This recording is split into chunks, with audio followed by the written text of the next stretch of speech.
Beneath the canopy of the Amazon lies a world we were never meant to survive. Not merely strange, not merely alien, dangerous. As we descend deeper, crossing the sunlit canopy, then the shadowed understory, then the forest floor, then into the water and soil beneath it, the creatures we encounter don't just get stranger, they get deadlier. We've sent rovers to Mars, we've mapped distant galaxies. But the Amazon, the most biodiverse killing ground on Earth, we've formally identified less than 10% of what lives within it. We know more about the surface of the moon than we do about what is hunting, parasitizing, and dissolving prey in the darkest layers of the world's largest rainforest. And what we have found should give us pause. At the top, the Amazon announces itself in color and noise. Sunlight ignites the canopy in a continuous explosion of green. Macaws cut through the air. Howler monkeys rattle the treetops at volumes that carry 3 miles through the jungle. It feels alive. It feels almost welcoming. It is neither. This is the canopy, and its most dangerous resident doesn't announce itself at all. The Brazilian wandering spider does not build webs and wait. It hunts. On foot. Through the canopy, the understory, the forest floor, and increasingly through human homes. It is the most venomous spider on Earth. Its venom attacks the nervous system with a speed and completeness that makes most other spider venoms seem mild. In children, a single bite without immediate treatment is frequently fatal. In adults, it causes immediate agonizing pain, then paralysis, then respiratory failure. It does not retreat when encountered. It rears up, front legs raised, and moves toward the threat. Scientists who study it describe its aggression as remarkable, even by the standards of venomous spiders. It has been found in shipments of bananas crossing international borders, discovered in homes across South America, encountered in shoes, in clothing, in the dark corners of rooms. It does not stay in the jungle. It follows humans into their spaces. And it is always the one that finds you first. High in the same canopy, the bullet ant conducts its own kind of warfare. Colonies of thousands guard the bases of trees. A single sting from a bullet ant is rated the most painful insect sting on Earth. The Schmidt Pain Index, a scale scientists created specifically to rank insect sting pain, places the bullet ant alone at its highest level, described as pure, intense, brilliant pain. Like walking over flaming charcoal with a 3-inch nail embedded in your heel, lasting up to 24 hours. From a single ant, colonies number in the thousands. In a world where you cannot see the ground for the vegetation, where every branch and root system is a potential colony, where a misplaced hand in the dark sends hundreds of them into simultaneous attack. The canopy is not a place for carelessness. This is the threshold, the bright, loud, beautiful entrance to a place that has been perfecting the art of killing for 65 million years. Drop below the canopy and the light begins to die. We are now in the understory, a permanent twilight, damp, close, still. The noise of the canopy fades. Down here, things do not announce themselves. The Bushmaster waits. The longest venomous snake in the Americas, stretching up to 4 meters, lies motionless among fallen leaves for days at a time. It does not need to see you. Heat-sensing pits along its jaw detect the warmth of a body in total darkness. It feels you approaching before you take your final step. Its venom is hemotoxic. It destroys tissue, breaks down blood vessel walls, causes the body to essentially begin bleeding from the inside.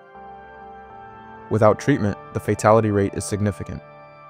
In remote areas of the Amazon, treatment is rarely close. It kills through patience, but patience requires waiting. Some predators here operate on a different principle entirely. The electric eel is not an eel. It is more closely related to a catfish. It breathes air, surfacing every few minutes to gulp oxygen. It navigates in near total darkness using weak electrical fields it generates constantly, building a living map of everything around it. And when it hunts, or when it is threatened, it deploys something that should not be possible in a biological organism. 860 volts. Enough to stun a horse. Enough to stop a human heart. Recent research revealed something even more unsettling. The electric eel doesn't simply discharge and retreat. It can curl its body around a target, bringing both ends of its electric organ into simultaneous contact, effectively doubling the voltage delivered. It has evolved a technique, a deliberate, calculated hunting method. In the murky, lightless water threading through the understory, you will not see it until it has already decided. The jaguar moves through the same shadows. The only big cat in the Americas. The only big cat on Earth that kills by crushing the skull. Not the throat like a lion. Not the spine like a leopard. The skull. Its bite force is the strongest of any cat relative to its size, capable of piercing the shell of a river turtle, the armored hide of a caiman, the cranium of a human being. It does not roar and charge. It stalks in absolute silence through dense vegetation, approaching from behind, from the side, from the water. Indigenous communities in the deepest Amazon report that you never hear it before it strikes. The jaguar does not frequently attack humans, but in the parts of the Amazon where it still moves freely and has had no reason to fear people, it does not treat humans as anything other than prey. The understory does not announce its dangers. It conceals them in silence, in stillness, in things that are already closer than you realize. Below the understory, the forest floor is a different category of threat entirely. No light, no horizon, no open ground. The air barely moves. Everything smells of rot and soil and something older than either. This is where the Amazon stops being mysterious and starts being merciless. The black caiman grows to 6 meters, the largest predator in the Amazon ecosystem. It does not chase. It waits at the water's edge, submerged to its eyes, body temperature matched to the surrounding water, producing no heat signature for anything to detect. It has patrolled this forest in essentially the same form for millions of years. Evolution looked at it and decided nothing needed changing. When it moves once. There is no second chance. The Amazonian giant centipede reaches 30 centimeters in length. It hunts at night. It climbs. It has been documented scaling cave ceilings to snatch bats mid-flight, seizing them with its front legs, injecting venom while still hanging upside down. Its venom causes immediate intense pain, necrosis of tissue, and in documented cases involving humans has been fatal. It does not avoid humans. It does not retreat from disturbance. Its response to threat is aggression. It is armor-plated, multi-legged, fast, and venomous. And it is essentially invisible against the forest floor until it is already on you. Then there is the human botfly. It is not large. It is not venomous. It does not chase you. It doesn't need to. The botfly captures a mosquito mid-flight and deposits its eggs onto the mosquito's body. When that mosquito lands on human skin to feed, the warmth triggers the eggs to hatch instantly. The larvae burrow in. They establish themselves just beneath the surface of the skin, where they breathe through a small hole they maintain in the flesh above them.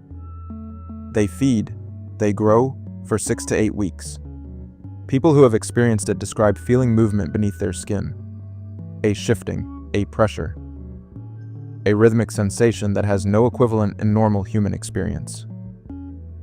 The larva must be removed carefully and completely. If it ruptures during extraction, the wound becomes severely infected. In the deep Amazon where medical care is days away, botfly infestation is not an emergency. It is simply a fact of being there. Your skin is not just yours anymore. Something else has decided to use it. And beneath the leaf litter, silent and brilliant and patient, sits the golden poison dart frog.